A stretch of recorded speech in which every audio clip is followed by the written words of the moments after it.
Цивил медија 24 јули 2019. Вест на денот. Цивилна турнеја во Полошкиот регион. По динамичната агенда на организацијата во Вардарскиот и Скопскиот плански регион, на 23 јули 2019 цивилите работеа по 5 општини на Полошкиот регион, поточно Гостивар, Врапчиште, Тетово, Теарце и Јевуновце. Ова е само една од летните теренски турнеи што се спроведуваат на различни теми во проектите на организацијата. Проектот Зелена иднина во партнерство со Фондацијата Хајнрих Бел Сараево вклучува директна комуникација со граѓанките и граѓаните за зелените вредности, социјалната правда и антинационализмот. Во Гостивар Цивил имаше средби со представници на граѓанското општество, со своите членови, поддржувачи и соработници, како и со градоначалникот на општина Гостивар Арбен Таравари. Анкетираните граѓанки и граѓани зборуваа за национализмот и за нивото на грижата на општината за животната средина и одржувањето на јавниот простор. Со градоначалникот Таравари разговаравме за политичките процеси и настани, за проблемите на релација локална и централна власт, за транспарентноста и одговорноста, изборните процеси и односите меѓу етничките заедници. Во Тетово, граѓанките и граѓаните во комуникација со тимовите на Цивил го изразија своето незадоволство и крајната разочараност од градоначалничката Теута Арифи и од локалната власт, особено во однос на заштитата на животната средина, регулацијата на сообраќајот, уништувањето на парковите и негрижата за природните ресурси, што економски може да му помогнат на градот, а во овој период само дополнително се уништуваат. Тимовите на Цивил споделија печатени материјали во кои накратко се опишуваат зелените вредности и поврзаноста со социјалната правда и антинационализмот, како и повикот за вклучување на граѓанките и граѓаните во процесите за донесување на одлуките. Оваа турнеја започна со низа теренски активности во Вардарскиот регион. По Полошкиот регион, тимовите на Цивил ќе заминат кон југоисточниот регион, а на враќање ќе се задржат во источниот регион. До крајот на летото, Цивил ќе го посети и Пелагонискиот регион. Сојузот на стопански комори открива уште една пријава за рекет.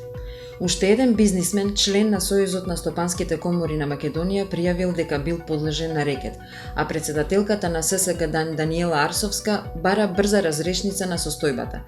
Таа истакна дека станува збор за голема компанија, не прецизирајќи за која компанија станува збор и од кој сектор доаѓа. Ова што го слушаме на вистина е нешто што ја раздрма деловната заедница. Брза разрешница е нешто што ќе ни влее малку доверба дека она што го зборуваме во изминатата година континуирано, дека без владење на правото, заштитата на сопственоста и без некој да се грижи за луѓето што инвестираат, креираат работни места во земјата, не можеме ништо да направиме и да постигнеме, па ниту и да се трудиме да кажеме дека ова или која било година ќе биде економска година, истакна Арсовска. Царовска. Платите на социјалните работници зголемени за 22%. За 22% поголеми плати добиле вработените стручни работници и соработници во центрите за социјални работи, а во септември ќе добијат повисока плата за уште 5%. На ваков начин, како што изјави денеска министерката за труд и социјална политика Мила Царовска, се враќа достоинството на социјалниот работник, се овозможува негова поголема мотивираност во работата за социјалните случаи да ги надминат проблемите со кои се соочуваат. На ова покачување, најави Царовска, во септември ќе добијат и дополнителни 5% покачување, што, како што рече, укажува дека се враќа достоинството на социјалниот работник кој работи интензивна, тешка работа и на меѓусобни односи кои се најтешко решливи во општеството. За различните аспекти за загадувањето на воздухот во земјата, новинарот Игор Илиевски подготви серија текстови кои што секојдневно ќе се објавуваат на Цивил медија. Еколошките налепници на автомобилите може да влијаат на помалку од 0,30% од загадувањето на воздухот. Забраната за движење на автомобили без еколошка налепница може да влијае на помалку од 0,38% од загадувањето на воздухот со вкупни цврсти честички, покажува споредбата на податоците од неколку државни студии. Собраниската комисија за економски прашања во вторникот прифати 4 од 13 амандмани на текстот на предлог законот за изменување и дополнување на законот за возила.